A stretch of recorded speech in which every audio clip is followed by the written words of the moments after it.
Fikih Nusantara. Assalamualaikum warahmatullahi wabarakatuh. Apa kabar guys? Mudah-mudahan sehat selalu, tetap bahagia, tetap enjoy dalam menikmati hidup. Itu yang penting guys. Sehat, enjoy, dan fun. Kalau kita sehat, kita enjoy, kita fun, maka proses kreatif akan berjalan dengan baik. Kita menggali inspirasi juga akan bisa berjalan dengan baik. Kali ini saya akan berbicara mengenai fikih Nusantara. Nah, ini menarik karena mayoritas bangsa Indonesia adalah pemeluk Islam, sehingga fikih menjadi guidance of life, ya, menjadi guide dalam menjalani kehidupan. Kenapa saya menyebutkan fikih Nusantara? Karena banyak ulama-ulama Nusantara yang sudah membuat karya fikih. Sebelum kita bicara tentang fikih Nusantara, sedikit saya akan menjelaskan apa itu fikih.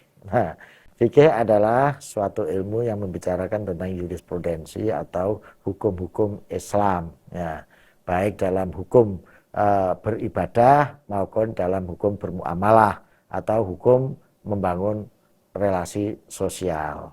Beberapa waktu yang lalu, Pengurus Besar Nahdlatul Ulama menyelenggarakan suatu muktamar yang disebut dengan muktamar peradaban.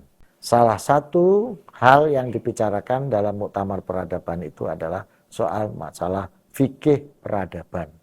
Dalam fikih peradaban ini dikaji bagaimana fikih, ya, dalam melihat situasi kekinian. Sebetulnya para ulama Nusantara sudah memproduksi beberapa pemikiran tentang fikih ini dari perspektif Nusantara. Misalnya Syekh Nawawi Al-Bantani, gitu ya, banyak mengarang kitab fikih yang berperspektif Nusantara.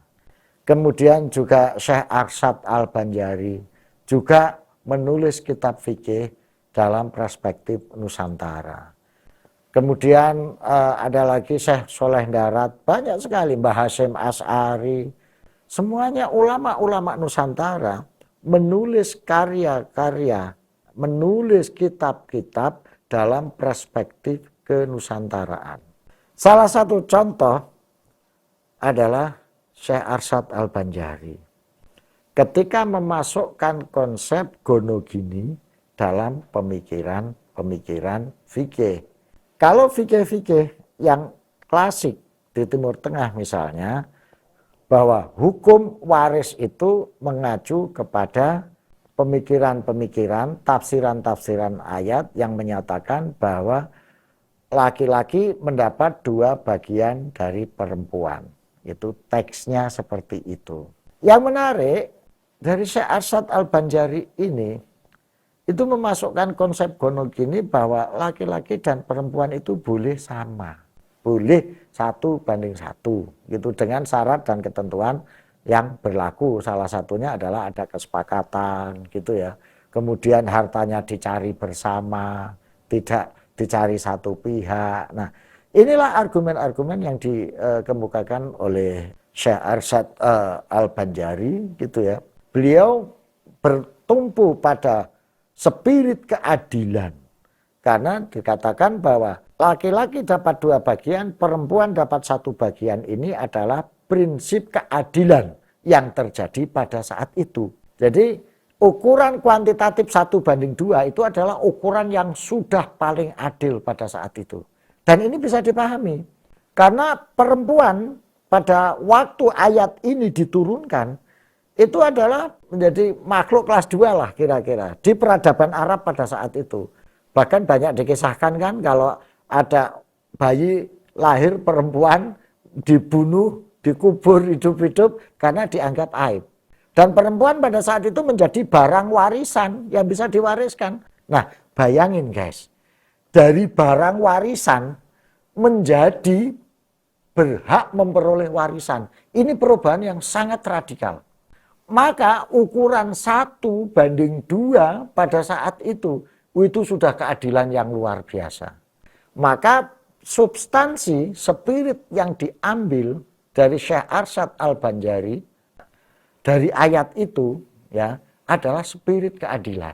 Bukan jumlah kuantitatif 1:2. Nah, ini menarik guys.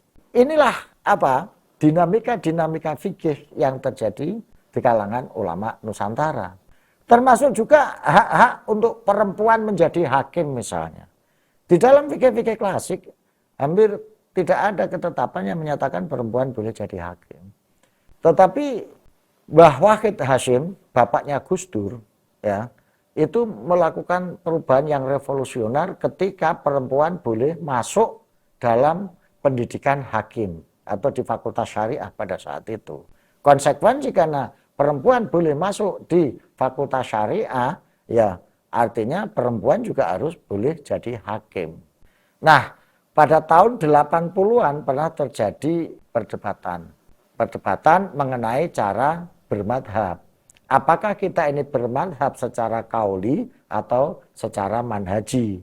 Bermadhab secara kauli itu adalah bermadhab mengikuti hasil atau produk dari hukum yang ada di fikih itu. Produknya yang kita ikuti. Kalau manhaji itu metodologinya. Metodologi pengambilan hukum. Nah, pada saat itu ditetapkan bahwa NU dan ulama-ulama Nusantara menggunakan atau bermadhab secara manhaji. Metodologinya yang diikuti. Bagaimana metodologi Imam Syafi'i menetapkan hukum, bagaimana metodologi Imam Abu Hanifah menetapkan hukum, itulah yang diikuti. Sehingga dengan cara ini, produk-produk hukum fikih menjadi lebih dinamis dan lebih kontekstual. Nah, itulah guys yang kita sebut dengan fikih Nusantara. Jadi suatu pemahaman fikih atau produk-produk fikih yang diproduksi dihasilkan hasil ijtihadnya para ulama-ulama Nusantara, tentunya dengan mempertimbangkan, melihat dan mengeksplorasi kondisi sosial, antropologi, kultural dari bangsa-bangsa Nusantara. Banyak hal yang tidak terjadi di Timur Tengah itu terjadi di Nusantara.